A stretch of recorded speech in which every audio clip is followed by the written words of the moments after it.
اللہ الرحمن الرحیم۔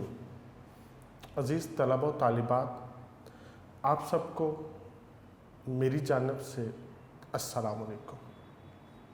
عزیز طلبہ، آج کا ہمارا لیکچر اردو سال دوم اور حصہ غزل پر ہے۔ ہمارے شاعر ہیں آج کے علامہ محمد اقبال رحمہ اللہ۔ آپ کی پہلی غزل ہے جو آج ہم شروع کریں گے۔ میری تمام طلباء سے یہ ریکویسٹ ہے، آپ یونیک نوٹس اوپن کریں اور ہم شروع کرتے ہیں آج کا لیکچر۔ عزیز طلباء، علامہ اقبال رحمہ اللہ کی پہلی غزل کا یہ پہلا شعر، آپ فرماتے ہیں، جب عشق سکھاتا ہے آداب خود آگاہی۔ جب عشق سکھاتا ہے، پہلے مصرعے میں علامہ اقبال بڑی خوبصورت موضوع کی طرف ہماری توجہ دلاتے ہیں اور کہتے ہیں کہ جب عشق آپ کو سکھائے، استاد بے شمار ہے، مگر ایک ایسا موضوع ہے جس موضوع کو سیکھنے کے لیے آپ نے استاد منتخب کرنا ہے عشق کو۔ عشق بنے گا استاد، اور عشق استاد کا روپ دھار کے اب جو سکھائے گا وہ علم ادھورا نہیں ہوگا، وہ علم کامل ہوگا، وہ مکمل ہوگا، اس میں کوئی کھوٹ نہیں ہوگا۔ جیسے قرآن پاک کے آغاز میں کہہ دیا جاتا ہے نا کہ ذالک الکتاب لا ریب فیہ، اس میں کچھ شک نہیں ہے۔ اب عشق نے وہ درس دینا ہے، وہ سبق سکھانا ہے جس میں کوئی شک شبہ نہیں ہوگا، مکمل، کوئی کھوٹ نہیں ہوگا۔ تو اقبال کہتے ہیں جب عشق سکھاتا ہے، اب عشق نے سکھایا کیا؟ آداب سکھائے۔ کس چیز کے؟ خود آگاہی کے، اپنی خودی کے، اپنی پہچان کے۔ ویسے تو کہہ دیا گیا من عرفا نفسہ، کہ اگر تم نے اپنی پہچان حاصل کر لی، فقد عرف ربہ، پھر تم نے اپنے رب کو پہچان لیا۔ یعنی آداب، جب آپ نے اپنی آگاہی کا، اپنی پہچان کا، اپنی خودی کا سیکھ لیا، تو آپ کی دسترس میں، آپ کی پہنچ میں پھر کیا ہوگا؟ خدا۔ اور جب خدا آپ کی پہنچ میں ہو تو اقبال کہتے ہیں پھر کھلتے ہیں غلاموں پر اسرار شہنشاہی، پھر غلاموں پر شہنشاہی کے جو اسرار ہیں، جو رموز ہیں، وہ کھل جاتے ہیں۔ ہوتے یہ غلام ہیں، دکھائی آپ کو ایسے دیں گے، مگر ان کی دسترس میں اللہ رب العزت کی اس کائنات کی کنجیاں ہوں گی، چابیاں ہوں گی۔ یہ خدا کے نائب ہوں گے، خدا کے خلیفہ ہوں گے۔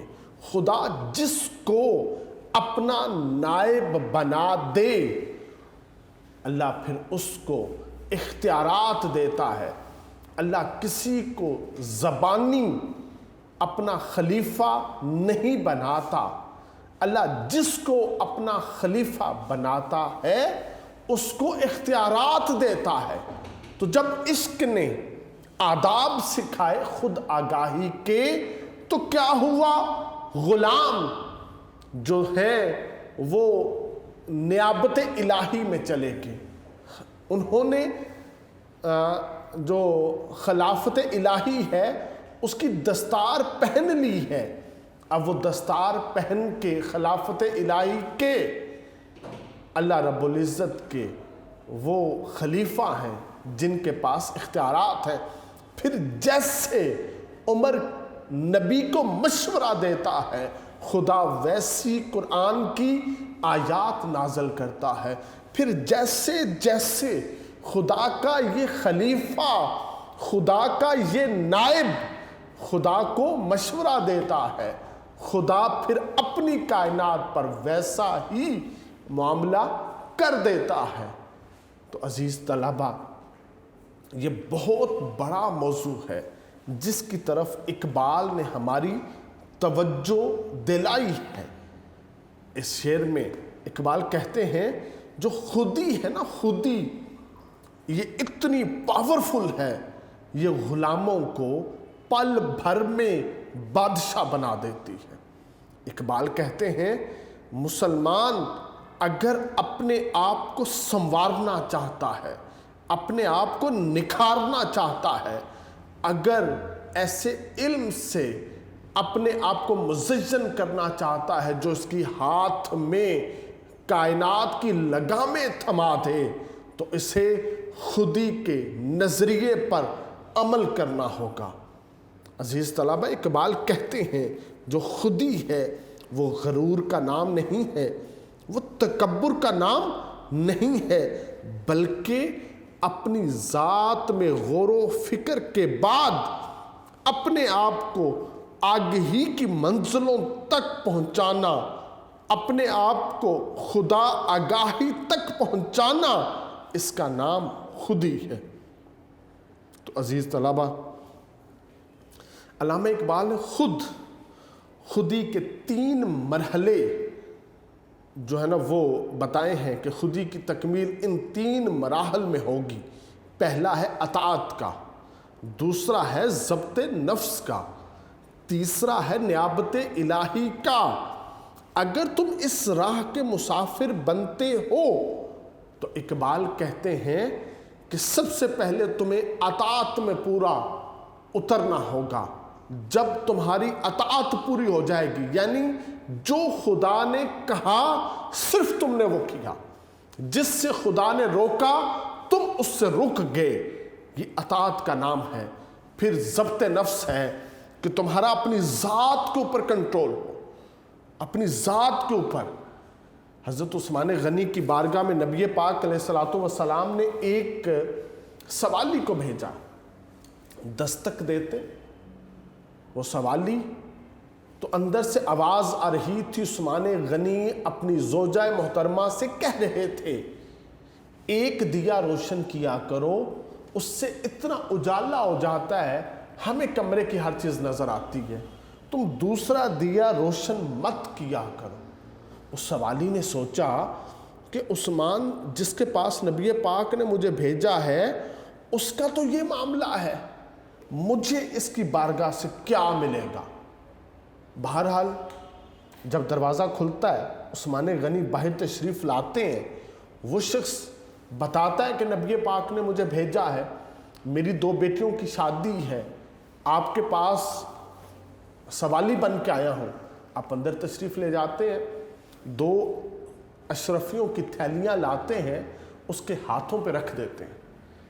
اب واپس پلٹنے لگتے ہیں، وہ آواز دیتا ہے کہ عثمان، آپ پلٹتے ہیں، کہتے ہیں کیا بات ہے، کیا یہ کم ہے اور چاہیے؟ کہتا ہے نہیں، جتنی دولت آپ نے مجھے دے دی میرے خاندان میں کسی نے اتنی اکٹھی دولت دیکھی نہیں ہے، ایک سوال ہے۔ کہتے ہیں پوچھو۔ کہتا ہے کہ جب میں نے دستک دی تو آپ اپنی بیوی سے کہہ رہے تھے ایک دیا روشن کیا کرو، دوسرا مت روشن کیا کرو، اور جب میں نے سوال کیا تو آپ نے میرے دونوں ہاتھوں پر یہ سونے کی اشرفیوں کی تھیلیاں رکھ دی، تو یہ معاملہ کیا ہے؟ حضرت عثمان غنی کہتے ہیں کہ جب میں اپنی ذات پہ خرچ کرتا ہوں، جب میں یہ ضبط نفس دیکھیے گا، جب میں اپنی ذات پہ خرچ کرتا ہوں تو میں یہ خیال رکھتا ہوں کہ میں اتنا خرچ کروں جتنا خدا کی بارگاہ میں جواب دے سکوں، اور جب میں اللہ کی بارگاہ میں خرچ کرتا ہوں تو پھر بھی میں یہ خیال رکھتا ہوں کہ میں اتنا دوں کہ خدا سے اس کا 11 گنا لوں۔ تو میں خدا کی راہ میں جب خرچ کرتا ہوں تو میں کھلے ہاتھوں سے خرچ کرتا ہوں۔ عزیز طلبہ، اب حضرت عثمان غنی کی جو زوجہ ہیں وہ نبی پاک کی صاحبزادی ہیں، جن کے حکم پہ اس سوالی کو آپ نے 2 اشرفیوں کی تھیلیاں دے دی۔ اس نبی کے اس صاحبزادی سے کہتے ہیں کہ ایک دیا روشن کیا کرو۔ یہ ضبط نفس ہے جو ہمیں نبی کے گھر سے، نبی سے ملا اور آگے تک پھیلا۔ اقبال کہتے ہیں کہ تم بھی اپنی ذاتی خواہشات کے اوپر ضبط کرو۔ آج ہم دیکھتے ہیں کہ ہم اپنا سب کچھ اپنے اوپر خرچ کرتے ہیں۔ جب اللہ کی راہ میں خرچ کرنے کی باری آتی ہے تو ہم سکے خرچ کرتے ہیں، بلکہ وہ بھی کرنے سے کتراتے ہیں۔ ہمیں چاہیے ہم اپنی ذات پہ، اپنی خواہشات پہ، اپنے نفس پہ کنٹرول رکھیں۔ خدا کی راہ میں جب دیں تو کھلے ہاتھوں سے دیں، یہ بندہ مومن کی نشانی ہے۔ تیسری چیز نیابت الہی۔ جب آپ اطاعت اور ضبط نفس میں پورے ہوں گے، پھر آپ نائب، نیابت، خلافت، خلیفہ اس کی پگڑی پہنیں گے، اور پھر خدا آپ کو اپنی کائنات کے سارے اختیارات، سارے بھید، سارے راز آپ کے اوپر افشاں کر دے گا، آپ پر ظاہر کر دے گا۔ تو عزیز طلبہ، ہمیں علامہ اقبال رحمۃ اللہ علیہ نے کہا ہے اگر یہ درس سیکھنا ہے تو کسی اور سے نہیں سیکھنا، صرف عشق سے سیکھنا ہے، کیونکہ یہ درس آپ کو صرف عشق ہی سکھا سکتا ہے۔ کوئی اور آپ کو اس موضوع کے اوپر کامل نہیں ملے گا، اس لیے وہ آپ کو کامل رہنمائی نہیں کر سکے گا۔ آگے علامہ اقبال رحمۃ اللہ علیہ فرماتے ہیں، عطار ہو، رومی ہو، رازی ہو، غزالی ہو، کچھ ہاتھ نہیں آتا بے آہے سحرگاہی۔ علامہ اقبال فرماتے ہیں سحرگاہی رات کو جاگنا۔ اب رات کو جاگنا ہے، سحری کے وقت بیدار ہونا ہے، اس کے ساتھ کرنا کیا؟ بے آہ، روئے بغیر۔ آہ کا معنی جو ہے نا رونا ہے، فریاد کرنا ہے۔ روئے بغیر راتوں کو کچھ بھی ہاتھ نہیں آتا، روئے بغیر، گڑ گڑائے بغیر آپ کے ہاتھ میں کچھ بھی نہیں آتا۔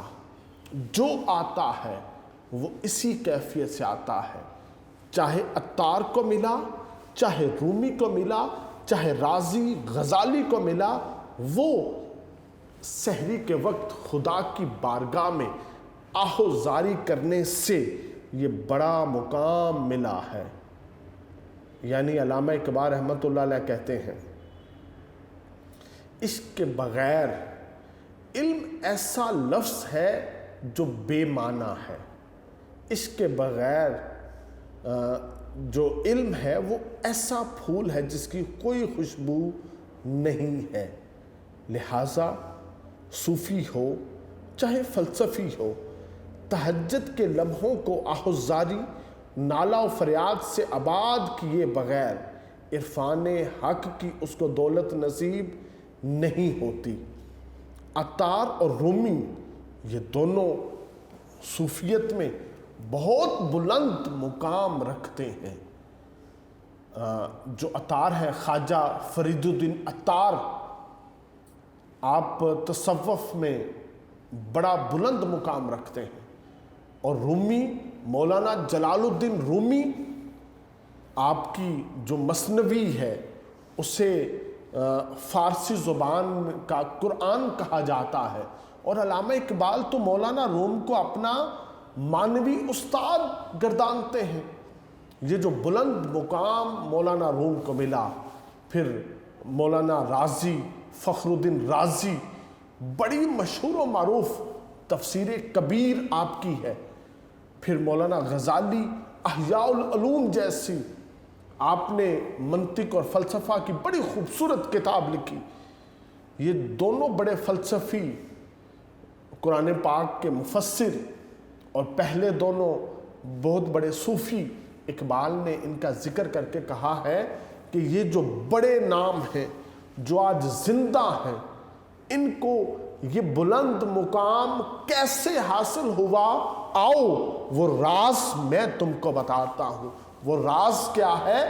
جب ساری دنیا سو جاتی ہے اس وقت عالم آسمان دنیا پہ اللہ رب العزت جلوہ گر ہوتا ہے اور آوازیں لگاتا ہے کوئی تم میں سے مجھ سے رزق لینے والا، میں اسے رزق دوں، مجھ سے علم مانگنے والا، میں اسے علم کی دولت دوں، مجھ سے میرا قرب مانگنے والا، میں اسے اپنا قرب دوں، مجھ سے مغفرت طلب کرنے والا، میں اسے بخشش اور مغفرت دوں، جو مجھ سے مانگو میں تم کو دیتا ہوں۔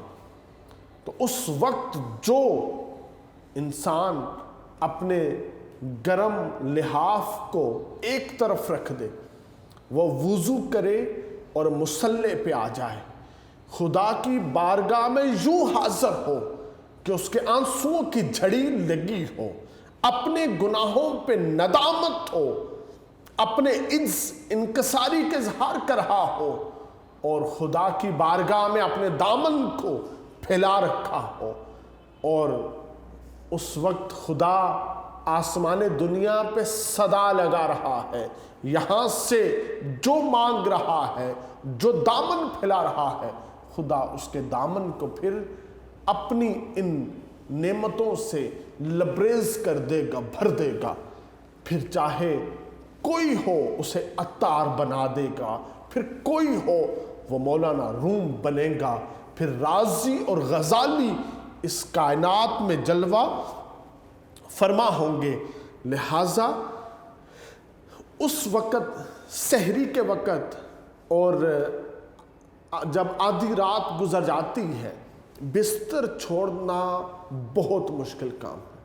تو عزیز طلبہ، اقبال کہتے ہیں یہ ایک خاص چیز ہے جس کی بدولت یہ توفیق حاصل ہوتی ہے۔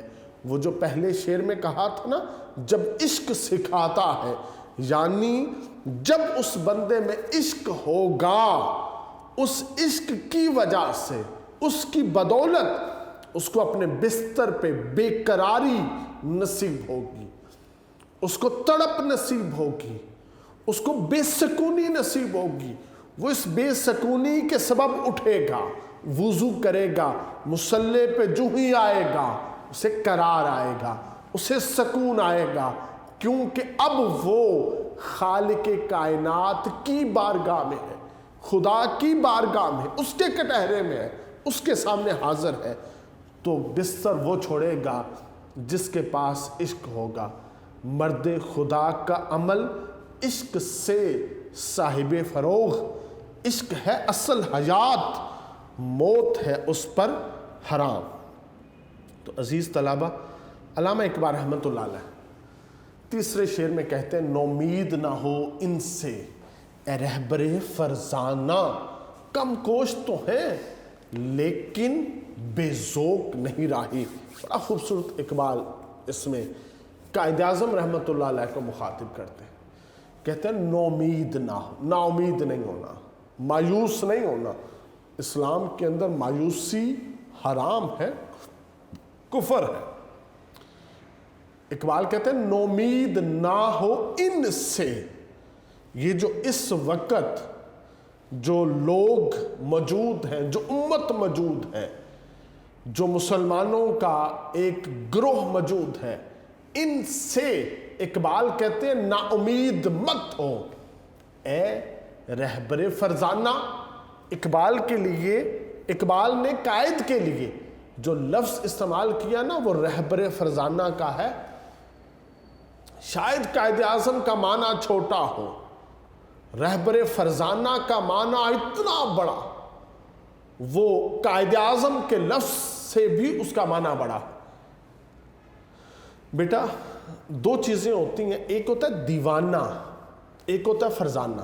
دیوانہ وہ ہوتا ہے جس سے نہ اپنے راستے کا پتہ ہے، نہ اسے اپنی منزل کا پتہ ہے، نہ اس کو اپنے عمل کا پتہ ہے، وہ دیوانہ ہوتا ہے۔ اور فرزانہ وہ ہوتا ہے جسے ایگزیکٹ اپنے راستے کی خبر ہو، جسے 100% اپنی منزل کا علم ہو، اور جس کا ہر اٹھنے والا قدم، اس کا ہر قول، ہر فعل اس کو اس کی منزل کے قریب کر دے، اس کو کہتے ہیں فرزانہ۔ تو لفظ ہے رہبر فرزانہ، ایسا رہبر جو خود تو منزل پہ پہنچے گا، وہ اپنے ساتھ ایک بہت بڑے جم غفیر کو بھی لے کر منزل پہ پہنچے گا، وہ اپنے ساتھ ایک امت کو لے کر، ایک قوم کو لے کر وہ منزل پہ پہنچے گا۔ تو وہ رہبر ہمارے پاس قائد اعظم ہے۔ علامہ اقبال نے اشارہ کیا، اے، اسم اشارہ ہے، اے رہبر فرزانہ، کم کوش تو ہیں۔ کہتے ہیں کہ اقبال کہتے ہیں میں مانتا ہوں یہ جو مسلمان ہے یہ کم کوش ہیں، تھوڑی کوشش کرنے والے ہیں، یہ تھوڑی محنت کرتے ہیں، یہ تھوڑی جستجو کرتے ہیں، میں تسلیم کرتا ہوں، مگر لیکن بے ذوق نہیں راہی، لیکن یہ بے ذوق نہیں ہے، ان میں ذوق ہے، ان میں محبت ہے، ان میں عشق ہے، محنت کم کرتے ہیں، عشق ہے۔ اگر آپ ان کے عشق کو ہوا دے دیں، ان کے عشق کو ایک تھوڑی سی جو ہے نا وہ ماچس کی تیلی لگا دے، تھوڑی سی آگ دے دے، تھوڑا سا ان کو بھڑکا دے، تو ان کا عشق جو ہے وہ ان کی کم کوشی پہ غالب آئے گا، پھر یہ وہ کر دیں گے جو آج تک دنیا نے دیکھا نہیں ہوگا۔ پھر عزیز طلبہ، آپ کو تو پتہ ہے کہ قائد اعظم رحمۃ اللہ علیہ ناراض ہو کے جا چکے تھے کہ جب یہ قوم خود اپنے لیے آزادی نہیں چاہتی، اچھائی نہیں چاہتی، خیر بھلائی نہیں چاہتی، میں ان کے لیے کیا کر سکتا ہوں؟ تو علامہ اقبال نے خط لکھ لکھ کے قائد اعظم کو واپس بلایا تھا۔ تو یہاں پہ اسی واقعے کا تذکرہ ہے کہ اقبال نے جو قائد کو واپس بلایا تو ان الفاظ کے ساتھ بلایا اور کہا تھا کہ قائد، میں تمہارے ساتھ ہوں، ایک اور ایک مل کے 11 ہوں گے تو انقلاب برپا ہو جائے گا۔ اور ان کے اوپر جو سایہ تھا وہ نبی پاک علیہ الصلوۃ والسلام کا تھا، ان کے ساتھ جو نصرت تھی، جو رحمت تھی، جو فضل اور کرم تھا، وہ نبی پاک کا تھا، جس کی بدولت کیا ہوا، جب قائد اعظم واپس آئے تو پھر دنیا نے دیکھا محمد علی جناح تقریر انگلش میں کرتا تھا، اور یہاں کے جو لوگ ہیں وہ تو انگلش نہیں سمجھتے تھے، مگر بڑے جوش، جذبے اور ولولے کے ساتھ آپ کی ہر بات کا نعروں کے ساتھ جواب دیتے تھے۔ ایک جرنلسٹ نے ایک بابا جی سے مانسیرا میں جلسہ تھا قائد اعظم کا، وہاں پہ پوچھا کہ بابا جی تو انو سمجھ آندی ہے کہ قائد کی کہہ رہے؟ وہ بابا جی کہتے ہیں مجھے یہ تو نہیں پتا کہ محمد علی کیا کہہ رہا ہے، مگر مجھے اتنا یقین ہے یہ جو کہہ رہا ہے سچ کہہ رہا ہے، سچ کے سوا کچھ نہیں کہہ رہا۔ تو عزیز طلبہ، علامہ اقبال رحمۃ اللہ علیہ نے قائد اعظم کو ان الفاظ کے ساتھ جو ہے نا وہ واپس بلایا ہے اور کہتے ہیں کہ اے عقل مند رہنما، مایوس ہونے کی ضرورت نہیں ہے، کیونکہ مسلمانوں کے دلوں میں حب رسول موجود ہے، اور یہ اتنی بڑی طاقت ہے جس کے ساتھ یہاں پہ انقلاب آئے گا، اور دنیا نے پھر دیکھا کہ دنیا کے نقشے کے اوپر ملک پاکستان بن کے رہا۔ آگے علامہ اقبال رحمۃ اللہ علیہ چوتھے شعر میں فرماتے ہیں، اے طائر لاہوتی اس رزق سے موت اچھی۔ بیٹا جو لاہوت ہے اس سے مراد ہے ذات الہی، اللہ رب العزت، خدا کی ذات، ٹھیک ہے۔ اور طائر کہتے ہیں پرندے کو، ایسا پرندہ جو لاہوت کو چاہنے والا ہو، جو خدا کو چاہنے والا ہو۔ اے اسم اشارہ ہے، اے طائر لاہوتی، مسلمان کو مخاطب ہے، لیکن لفظ یہاں پہ پرندے کا لیا کہ اے خدا کو چاہنے والے پرندے، اے مسلمان، اس رزق سے موت اچھی۔ اب اس پھر اسم اشارہ، اس رزق سے، موت اچھی ہے۔ کس رزق سے؟ آگے خود فرماتے ہیں جس رزق سے آتی ہو پرواز میں کوتاہی۔ جو رزق آپ نے لیا، کھایا، لقمہ آپ کے حلق میں آیا، اس کے سبب کیا ہوا؟ آپ کی پرواز میں کوتاہی آ گئی، آپ کی پرواز میں کمی آ گئی، آپ کی پرواز کم ہو گئی۔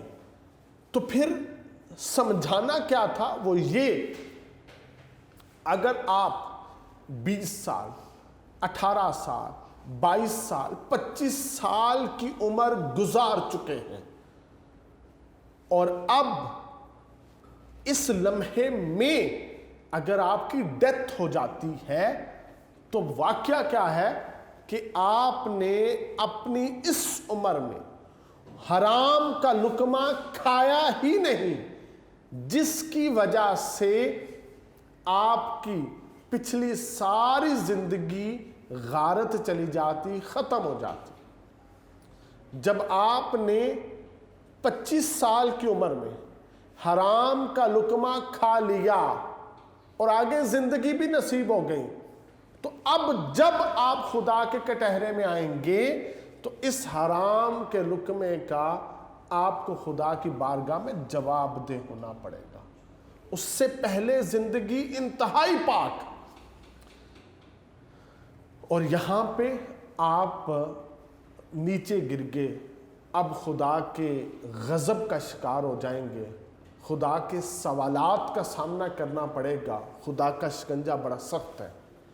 یعنی دو اقبال ہی کا ایک کنسپٹ ہے فلسفہ شاہین کا۔ آپ فرماتے ہیں کہ ایک فضا میں دو پرندے، ایک شاہین ایک کرگس۔ شاہین مومن ہے، جو کرگس چیل یہ مردار کھاتا ہے یہ کافر ہے۔ ایک پرواز، ایک فضا میں دونوں محو پرواز ہیں۔ زمین سے مسافت شروع کی اور یہ 1000 میٹر کی بلندی پہ چلے۔ کرگس کو زمین پہ مردار نظر آیا، یہ 1000 میٹر کی مسافت لمحہ بھر میں ختم کرے گا اور زمین پہ آ کے مردار پہ جھپٹ پڑے گا۔ شاہین سوچے گا کہ میں اتنی مسافت طے کر آیا ہوں، میرا باقی سفر تھوڑا ہے، اگر میں کھانے کے لیے نیچے گیا تو میری یہ محنت رائیگاں جائے گی، لہٰذا شاہین اس جگہ پہ روزہ رکھ لیتا۔ یہ آگے فضا میں بڑھتا ہے، یہ چاہتا ہے میں وہ مقام دیکھوں جہاں سے سورج طلوع ہوتا ہے، میں وہ مقام دیکھوں جہاں پہ آسمان کے دروازے ہیں، فرشتے جہاں سے آتے اور جاتے ہیں، میں خدا کے قرب تک جاؤں۔ یہ آگے آگے اور آگے جاتا ہے۔ اس کا خدا رازق ہے، اس کو وہیں پہ رزق عطا کرتا ہے۔ یہ رزق کے لیے اپنی محنت کو زیرو نہیں کرتا۔ جو کرگس ہے وہ ہمیشہ زیرو سے اٹھے گا، 1000 میٹر پہ جا کے پھر زیرو پہ آئے گا، پھر 1000 میٹر تک جائے گا، پھر رزق نظر آئے گا، پھر نیچے۔ وہ ہمیشہ زیرو پہ گرتا رہے گا، اٹھتا رہے گا۔ بندہ مومن وہ اپنی جب رفتار، اپنا جب سفر شروع کرتا ہے تو وہ آگے بڑھتا ہے، اپنے کسی عمل سے اپنے آپ کو نیچے نہیں گراتا۔ تو اقبال کہتے ہیں اس رزق سے موت اچھی، جس کے کھانے سے حرام کا لقمہ اگر چلا جائے نا تو 40 روز تک حدیث پاک میں آتا ہے کہ آپ کی عبادت قبول نہیں ہوتی۔ اب 40 روز کے بعد آپ پاک ہوئے تو اب جو آپ عمل کرو گے وہ آپ کو سٹیج 1 پہ لائے گا۔ زیرو پہ گر گئے تھے نا، 25 سال کی عمر تک لقمہ حرام کا نہیں کھایا تھا تو آپ نہ جانے کس مرتبے پر فائز تھے۔ اگر آپ نے اسے پسے پشت ڈال دیا تو اس کو آپ نے بھگتنا ہے۔ تو اقبال اس جانب توجہ دلاتے ہیں، حرام نہیں کھانا، سود نہیں کھانا، جن چیزوں سے اللہ نے منع کر دیا ہے وہ اپنی زبان پہ نہیں رکھنی، کہیں تم زیرو پہ نہ گرتے جاؤ، اور اگر ایسا ہو گیا تمہاری زندگی تمہارے لیے بوجھ ہو جائے گی، مشکل ہو جائے گی، کٹھن ہو جائے گی۔ اللہ رب العزت نے اس دنیا میں ہمیں بھیجا، آزمائش گاہ میں بھیجا، امتحان گاہ میں بھیجا، ہم نے یہاں پہ کامیابیوں کامرانی کے ساتھ اپنا سفر پورا کر کے آگے بڑھنا ہے۔ تو اقبال نے ہمیں کہا ہے اپنے عمل کو پاکیزہ رکھو، اپنے فکر کو، اپنی سوچ کو پاکیزہ رکھو، تاکہ تم خدا کی بارگاہ میں مقام اور مرتبہ حاصل کر سکو۔ آگے اقبال فرماتے ہیں دارا و سکندر سے وہ مرد فقیر اولا ہو جس کی فقیری میں بوئے اسد اللہی۔ دارا ایک بادشاہ کا نام ہے، سکندر اعظم آدھی دنیا سے زیادہ دنیا پہ اس کی حکومت تھی، ٹھیک ہے، الیگزینڈر کی۔ تو اقبال کہتے ہیں دارا سے بھی اور سکندر سے بھی وہ مرد فقیر اولا افضل ہے۔ وہ مرد فقیر، وہ اسم اشارہ ہے کہ مرد فقیر جو ہے نا وہ بہت بلند مرتبے پر فائز ہے، مگر ہو جس کی فقیری میں بوئے اسد اللہی، مگر جس کی فقیری میں کس کی خوشبو ہو؟ اسد اللہ کی۔ تو بیٹا اسد اللہ حضرت علی شیر خدا کا یہ لقب ہے، آپ شیر خدا ہیں، اور بوئے خوشبو، جس کی فقیری میں کس کی خوشبو ہو؟ اسد اللہ کی، حضرت علی شیر خدا کی۔ اور وہ فقیر کس سے اولا ہے؟ دارا سے، سکندر سے، بڑے بڑے بادشاہوں سے وہ بلند مرتبہ رکھتا ہے، جس کی طبیعت میں کیا ہو؟ فقیری کی خوشبو موجود ہو۔ عزیز طلبہ، علامہ اقبال یہاں پہ ہمیں سکھاتے کیا ہیں؟ کہتے ہیں فقیری افضل ہے۔ بیٹا یہ جو مانگنے والے یہ گداگر ہوتے ہیں، یہ فقیر نہیں ہوتے۔ فقیر وہ ہوتا ہے جو ہر حال میں اپنے رب پہ راضی ہوتا ہے۔ نبی پاک علیہ الصلوۃ والسلام نے جب ہجرت کی رات مولا علی شیر خدا کو اپنے بستر پہ سلایا اور تیروں کی بارش مشرکین نے کی، اور آپ جس استقامت کے ساتھ سویا، فرماتے ہیں اس سے مزہ مجھے کسی نیند کا نہیں آیا جو آج بستر رسول پہ آیا تھا۔ تو آپ مزے سے سوئے تھے۔ پھر یہ فقیری ہے، یہ استقامت ہے کہ آپ کے پاؤں میں لغزش نہیں آئی تھی۔ کوئی اور ہوتا نا تو وہ کانپ جاتا، اتنے تیر۔ عزیز طلبہ، ایک دفعہ مولا علی شیر خدا ایک درخت کے نیچے بیٹھ کے نا روٹی کھا رہے ہیں۔ ایک سائل آتا ہے، سوال کرتا ہے کھانے کا۔ آپ کہتے ہیں وہ جو سامنے دروازہ اس پہ دستک دو تمہیں کھانا ملے گا۔ وہ دستک دیتے، امام حسن بائے تشریف لاتے ہیں، وہ کھانے کا سوال کرتا ہے، وہ اندر سے کھانا لا کے اسے پیش کرتے ہیں اس سوالی کو۔ تو وہ سائل کہتا ہے کہ وہ جو بابا جی درخت کے نیچے بیٹھے ہیں نا وہ سوکھی روٹی کھا رہے ہیں، ان سے چبائی نہیں جا رہی، تو اگر کھانا ہے تو ان کو بھی دے دو۔ تو وہ امام حسن کہتے ہیں یہ جس کے دروازے سے تمہیں آج کھانے کو ملا ہے نا یہ انہی کا گھر ہے۔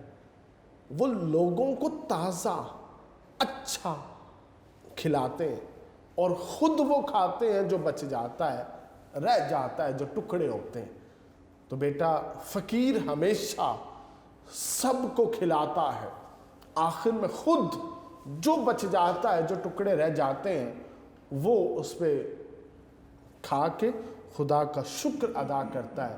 فقیر اپنا گھر نہیں بھرتا، وہ لوگوں کے گھر بھرتا ہے۔